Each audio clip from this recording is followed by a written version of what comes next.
In this video, I'm going to teach you how to change source branch in Vercel.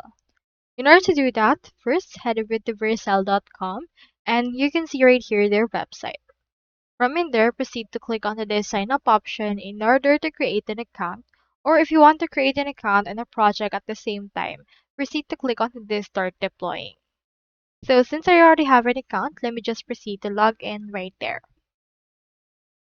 Now here is my actual Vercel. As you can see, I already have a team and I already have a project. And here is what it looks like. In order to change your source branch, what you can do is you can head over right here to the settings option that you can see on your actual project. From in there, scroll down until you can find on your left sidebar the Git option. So click on this. From in there, you can see your connected Git repository, pull requests, deployments, LFS, deploy hooks, build setup, and the likes. So into this case, what we can do is we can just head over and locate the production branch or Git branch option, which is this one.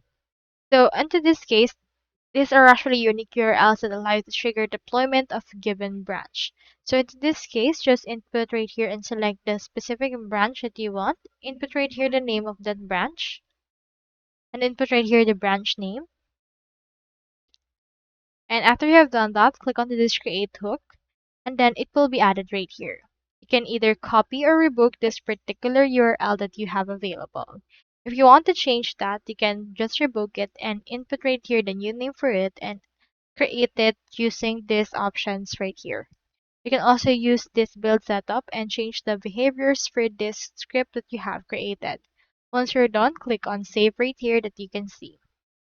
So that's all there is today, and I hope this video will actually help you out.